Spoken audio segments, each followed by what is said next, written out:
এয়া সন্ধিয়া দৰা কইনা আনিবলৈ ওলাইছে।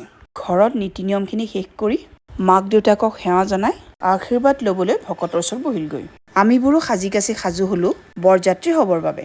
ঘৰৰ সকলোখিনি নিয়ম পালন কৰি শেষ হোৱাৰ পাছত ঘৰৰ দুৱাৰমুখৰ পৰা গায়নে বায়নে দৰাক আদৰি নি ধুনীয়াকৈ সজাই ৰখা দৰা গাড়ীখনত বহুৱালেগৈ।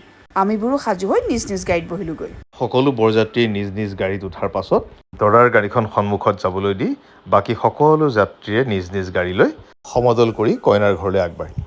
অৱশ্যে গুৱাহাটীৰ নাৰেংগী পথত থকা অভিষেক বিবাহ ভৱনেই বিবাহকালীন কইনাঘৰ। কইনাৰ ঘৰ পোৱাৰ পাছতেই দৰাঘৰীয়া ৰাইজে গাড়ীৰ পৰা নামি নাচ গান আৰম্ভ কৰি দিলেই নহয়, আনফালে দৰাৰ মাকে কলতলত দৰাক আদৰাৰ আনুষ্ঠানিকতাখিনি সম্পূৰ্ণ কৰাৰ পাছত দৰা হোমৰ গুৰিত আৰু আমিবোৰে কাষৰ চকীবোৰত বহিলোগৈ। তাৰপিছত আমাক সকলোকে প্ৰথমে ধুনীয়াকৈ ক'ল্ড ড্ৰিংকছেৰে আপ্যায়ন কৰা হ'ল। ভাগিনৰ বৰযাত্ৰী হৈ অহা লোকৰ সংখ্যা প্ৰায় 400 মান হ'ব। সকলোৱে নিয়াৰিকৈ ক'ল্ড ড্ৰিংকছ পাইছেনে নাই ময়ো দৰাৰ মাহীয়েক হিচাপে এফালৰ পৰা সকলোবোৰ চাই দিলোঁ। সকলোখিনি নিয়াৰিকৈ হৈ যোৱাত ভাল লাগিল।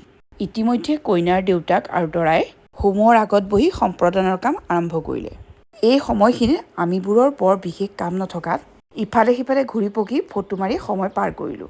প্ৰায় 400 মান বৰযাত্ৰী অহাৰ পাছতো কইনাঘৰৰ বৃহৎ ৰভামণ্ডপটোত কোনো বেমেজালি নোহোৱাকৈ নিয়াৰিকৈ সকলোখিনি হৈ গৈছিল। ফটো মাৰিবলৈকে হওক বা এনেই অকণমান ইফালে সিফালে যাওঁ বুলিলেই হওক।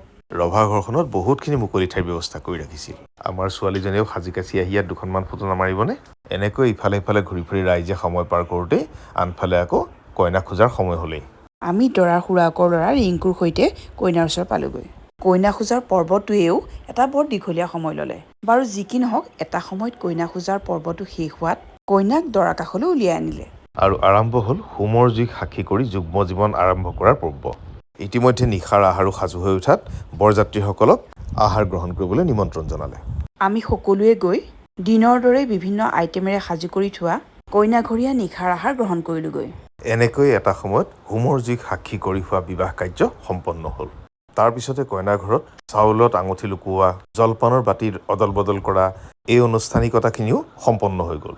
এতিয়া আহিল কইনাৰ বিদায়ৰ মুহূৰ্ত।